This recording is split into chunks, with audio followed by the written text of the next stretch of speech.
Fala pessoal, beleza?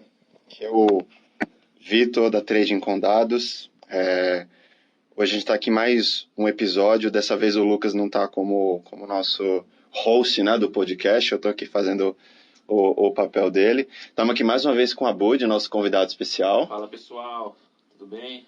Abud que estava aí no nosso podcast anterior, quando a gente estava falando de risco, né, um conceito fundamental. E como a gente tinha falado no podcast anterior, a gente ia trazer um outro conceito muito importante hoje, que é o da fronteira eficiente, né? Vocês vão saber o que é. Que é um conceito que ele empacota, basicamente, os dois conceitos anteriores que a gente tinha visto antes, que são o conceito do retorno e o do risco, né? O retorno a gente viu que é um conceito fundamental na vida do investidor, é um conceito que traz a noção do ganho, né? Ou às vezes da perda que o investidor teve, e um outro conceito, que era o risco, que a gente viu no podcast anterior, que também é um conceito fundamental. O risco, que basicamente seria o apetite que a pessoa tem à perda, né? O apetite que ela tem a altas volatilidades, altas variações. Então, a gente vai trazer um conceito novo que ele engloba esses dois conceitos anteriores, né? Mas antes da gente falar da fronteira eficiente, que é um conceito mais técnico, um conceito um pouco mais complicado de falar, a gente vai trazer algumas outras definições que vão ser interessantes para todo mundo, né? A fronteira eficiente, quando a gente fala nesse conceito, a gente está lidando muito com nossa carteira, com o nosso portfólio de investimentos. A gente precisa saber, então, antes de tudo, o que é uma carteira, né? Exato. Então, pessoal, o mais importante agora, quando a gente fala de carteira, e eu vou dar alguns exemplos aqui para vocês, entender basicamente onde a gente vai colocar cada ovinho, né? Aquela teoria que fala, eu vou colocar todos os meus ovos na mesma cesta, ou eu vou ter 6 cestas, vou colocar meus ovos em cada uma dessas cestas, né? Então, o conceito de carteira, pessoal, é basicamente, eu vou explicar através de um exemplo, vamos supor que eu, Gustavo, tenho uma carteira só com ações de banco, do segmento bancário. Então, eu tenho ações do Bradesco, eu tenho ações do Itaú, eu tenho ações do Units do Santander, né? E estou muito satisfeito com essas ações. O que eu vou fazer? Eu tenho um risco concentrado no segmento bancário. E aí, dar um determinado dia, aparece uma notícia na TV que a Receita Federal fez uma determinada operação e identificou que esses 3 bancos estavam envolvidos em lavagem de dinheiro. Consequentemente, essas ações vão cair, o preço delas vão cair. Logo, o que vai acontecer com a minha carteira? A minha carteira vai despencar. Por que minha carteira vai despencar? Porque eu estou com todo o meu risco concentrado no segmento bancário. Então, se cada ação cair 10%, eu vou perder 10% para cada ação, né? Nesse caso, o seu risco ele seria muito alto, certo? Exatamente. Eu diria que ele seria concentrado. Então, assim, eu não tenho escapatória, assim como se as ações explodirem, se as ações subirem 10% cada uma, eu vou ganhar 10% em cada ação. O ponto aqui é o conceito de carteira. Então, se eu aloco minhas ações em um determinado segmento hoje, eu estou concentrado naquele segmento e o que acontecer com aquele segmento vai ser o que vai refletir na minha carteira. A fronteira eficiente, pessoal, ela vem justamente trazer uma alternativa para que você possa diversificar esse risco. Então, vamos supor que na minha carteira eu tivesse 2 ações do segmento bancário e Vale do Rio Doce, mineradora. E aí, nesse dia que a Polícia Federal foi lá fazer uma operação que identificou lavagem de dinheiro no setor bancário, eu tinha Vale do Rio Doce na minha carteira. O que aconteceu nesse caso? As minhas 2 ações de banco caíram e a Vale do Rio Doce não refletiu. Você diluiu o risco. Eu diluí meu risco, exatamente. Entendi. Então, mesmo que, por exemplo, vamos supor que a gente fez uma análise e viu que para os 2 setores os retornos eram muito parecidos. Aí uma pessoa pode falar assim, você escolheu 2 setores que os retornos são os mesmos, os riscos são parecidos. Então, se você unir os 2 setores na sua carteira, você vai ter os mesmos retornos, os mesmos riscos. Não necessariamente. E aí que tem a beleza da fronteira eficiente, que a gente vai entrar agora, da gente perceber que quando a gente traz ativos, quando a gente traz ações de retornos diferentes e riscos diferentes, não necessariamente você vai ter o mesmo risco que todas têm, não necessariamente vai ter o mesmo retorno que todas têm. Por que isso acontece, pessoal?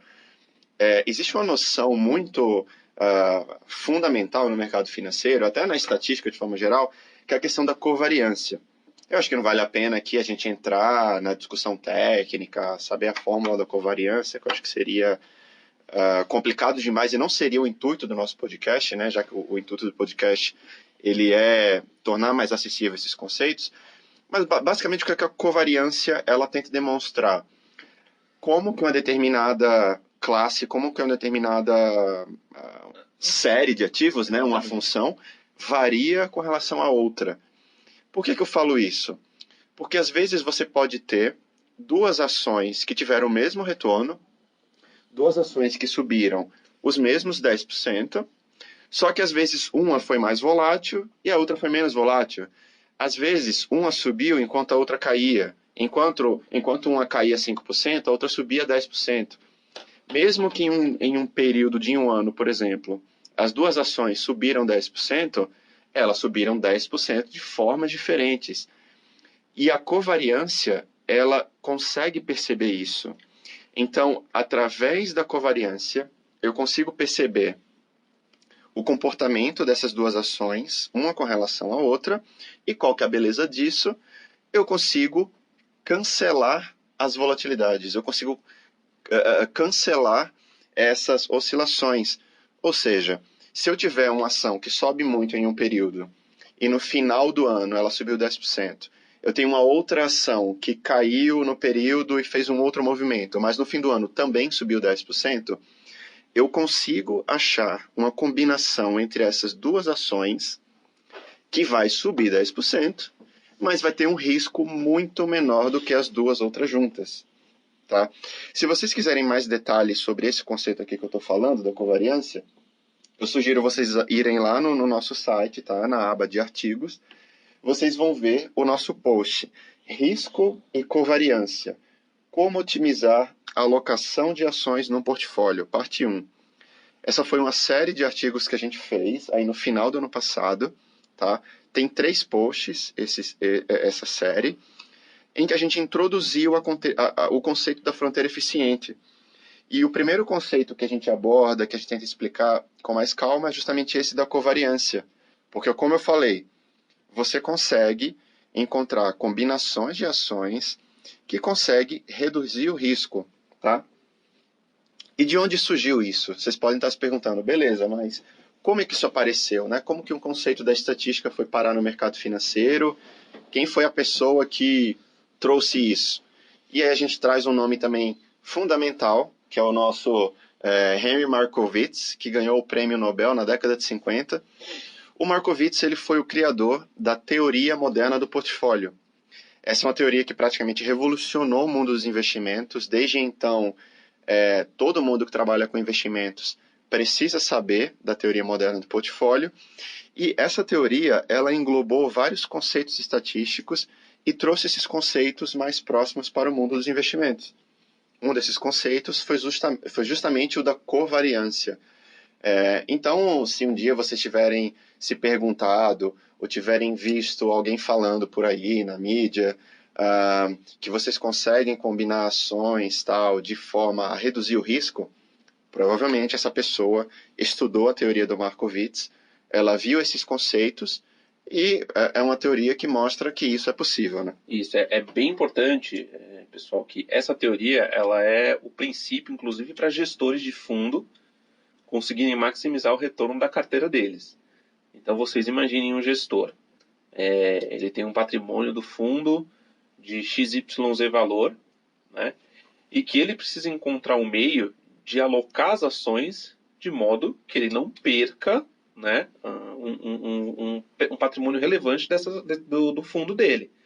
Então, o que ele escolhe? Ele faz exatamente isso. Ele consegue entender a relação de variação entre as ações e aí ele aloca esse valor todo do fundo dele para fundos específicos de ações, de modo que ele sabe que se determinadas ações caírem, outras, consequentemente, conseguem redear, né, assegurar ele de que o patrimônio inteiro não vai ser perdido, que vai ter menos perda. Inclusive, existe um conceito no mercado, né, que a grande sacada não é ganhar, é perder menos. Exato. Né? É perder menos. Então, a fronteira eficiente vem justamente para abordar isso. A gente pode citar o exemplo bem rápido aqui do Joesley Day, né? Exatamente. Maio de 2017. Eu lembro que naquele dia o Ibov chegou a cair mais de 10% e praticamente todas as ações do Brasil estavam, acho que todas. Mas assim, enquanto você tinha ações que estavam caindo 15%, eu lembro que a VEG estava caindo 4%. Então, por exemplo, os gestores eles sabem disso, eles sabem quais ações têm um perfil mais defensivo e eu consigo agir de tal forma que eu aumento minha exposição a ativos mais defensivos para justamente perder menos. Né? Exatamente, exatamente. E a gente sabendo esses conceitos da covariância, da fronteira eficiente, ajudam justamente a trazer esses mecanismos para os nossos investimentos. Né? Então, dá um exemplo para vocês. Se vocês virem no nosso segundo post aqui do nosso site, vocês vão ver que a gente colocou algumas ações diferentes do Brasil. E a gente foi calculando na mão mesmo. Vocês podem ir descendo no site lá, vocês vão ver que o portfólio que a gente encontrando está marcado com um ponto vermelho no gráfico. Esse ponto vermelho era justamente cada combinação possível de ações que a gente encontrava. Né? Então, por exemplo, eu fiz uma combinação aqui de 30% Equatorial, 70% Ambev. Qual que foi o resultado desse portfólio? Vou lá e marco no gráfico. Depois eu fiz um outro portfólio de 40% Equatorial, 60% Ambev. Qual que foi o resultado? Vou lá e marco no gráfico. Depois eu fiz uma outra combinação, vamos supor, 10%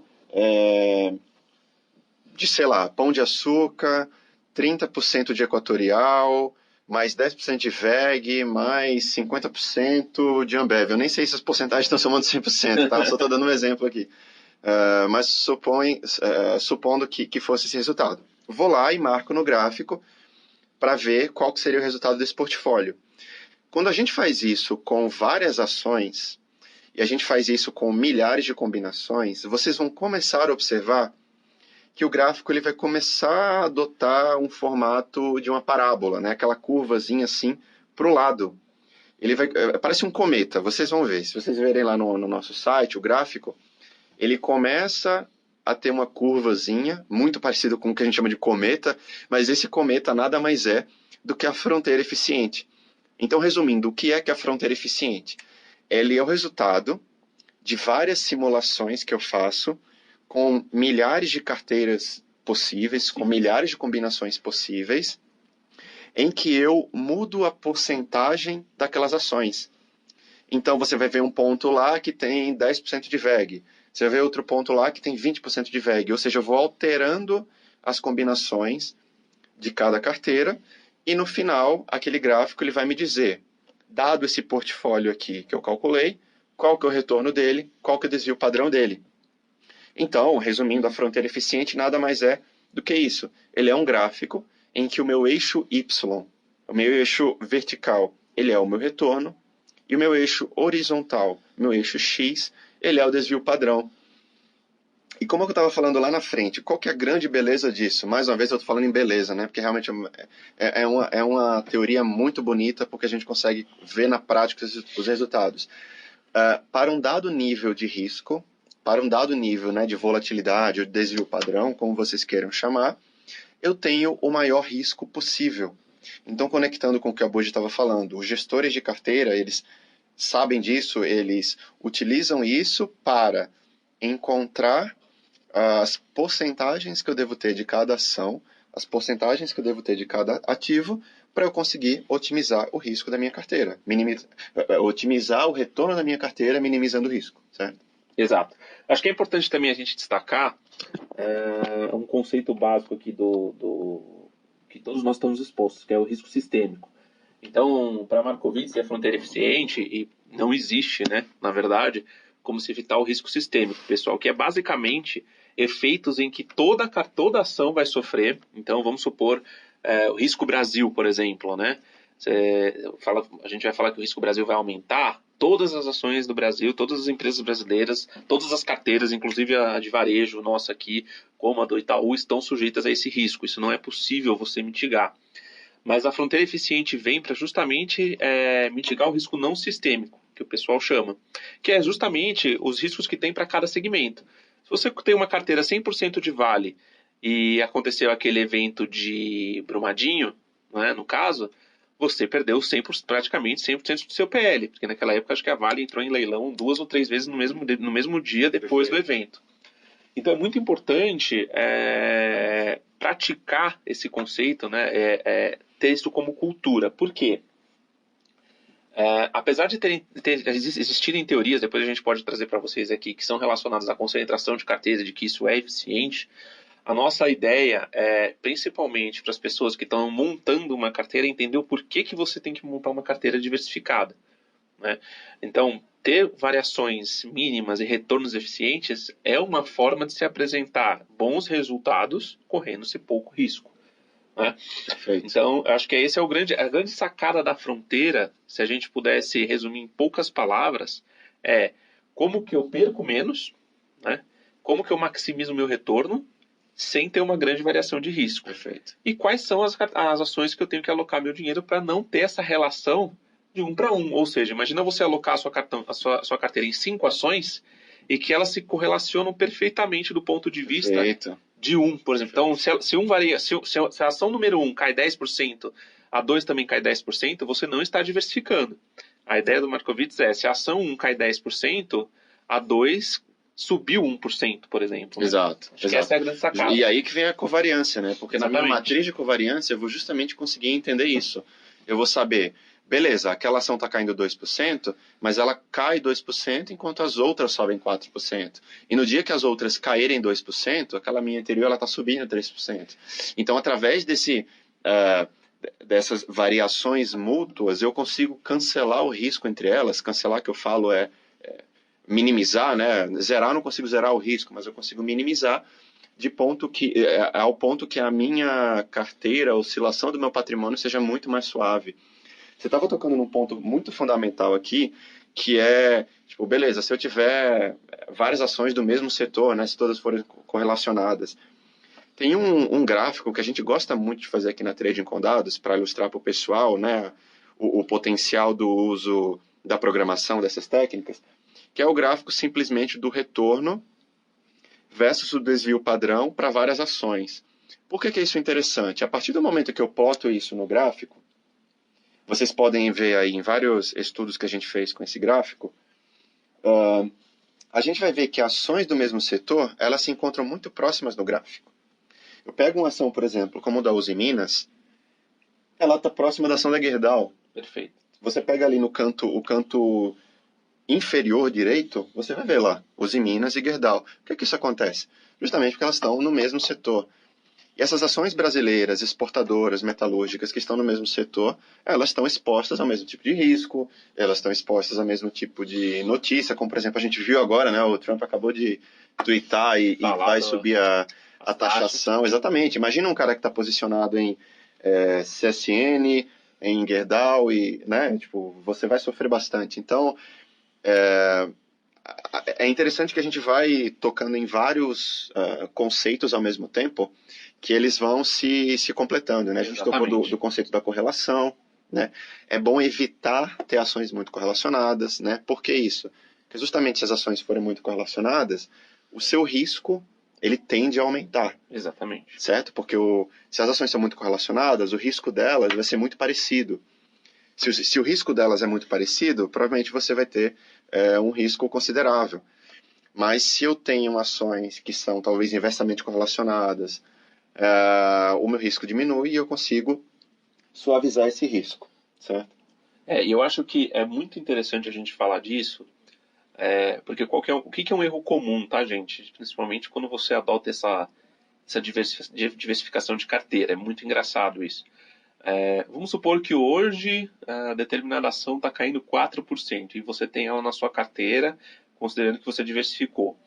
A partir do momento que você vende essa ação, né, e essa é a grande sacada do negócio, se você vendeu a ação, você basicamente vai ter que calcular toda a sua carteira novamente De para novo. saber quais são as Perfeito. alocações. Perfeito. Então, nem sempre o fato de estar caindo uma determinada ação, pessoal, você se desfaz dela. Uhum. Porque provavelmente ela vai ser seu hedge amanhã, sua segurança amanhã, quando o mercado for ter outro Sensacional, cenário, né? isso é um excelente ponto. Então, isso é bem interessante, né?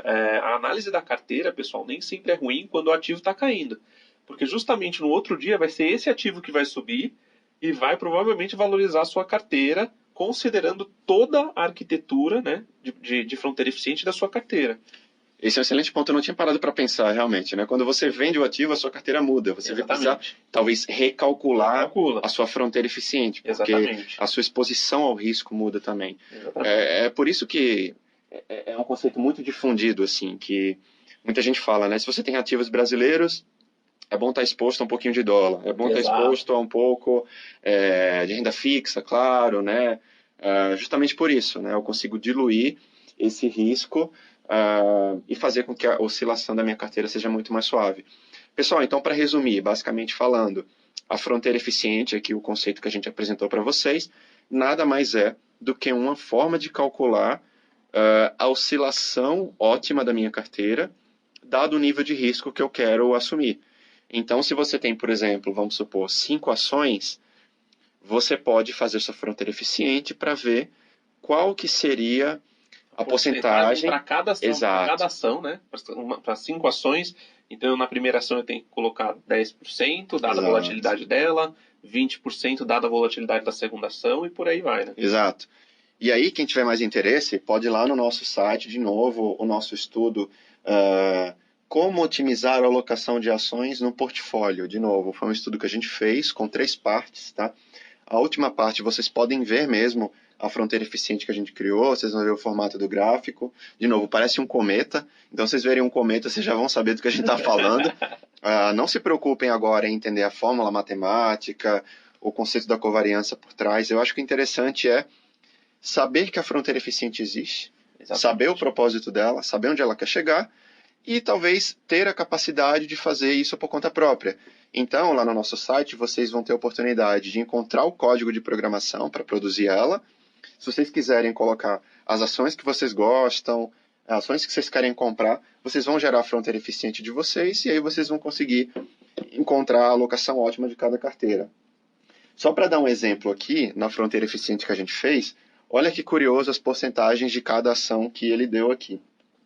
Ambev ele tinha dado 11,5%, Equatorial 0,91%, tinha falado para comprar 31,2% de Ezetec, 2,8% de Fleury. Só que assim, de novo, a gente está falando de uma carteira que foi calculada no final do ano passado, começo desse ano, né? O cenário nacional mudou muito, várias coisas mudaram, talvez não seria nem mais válido. Que nem o Abud falou, né? É interessante sempre recalcular isso, até porque os seus ativos mudam e o risco sistêmico muda também. Exatamente. Então é interessante sempre estar recalculando isso. Beleza, pessoal? Queria agradecer o interesse de vocês, estar aqui ouvindo a gente até agora. Quem tiver dúvida, cara, se sente à vontade em entrar em contato com a gente pelas redes sociais. Manda e-mail para contato@tradercondados.com. A gente vai ficar extremamente feliz aí. Tem uma novidade que a gente está lançando hoje, o nosso primeiro e-book. Então, convido vocês a entrarem lá no nosso site. Muito bom, pessoal. Adquirir nosso e-book, ler, dar o feedback.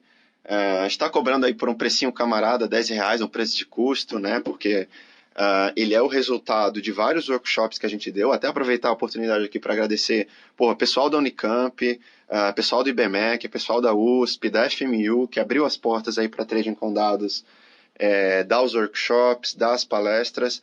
Agradeço de todo o coração, um abração para vocês. E o e-book nada mais é do que o resultado dessas palestras, né? A gente viu um interesse muito grande do pessoal, o pessoal queria ter o material, a gente resolveu criar o nosso e-book, então a gente está bem feliz que o nosso primeiro e-book está sendo lançado aí hoje. Beleza, pessoal? De novo, muito obrigado, Abud, obrigado aí pela sua presença. Obrigado, gente. Queria agradecer mais uma vez aí, estou à disposição. Até a próxima aí, vai ser em breve convidado de novo nos nossos podcasts. É isso aí, pessoal. Abração e até breve. Valeu. Tchau, tchau.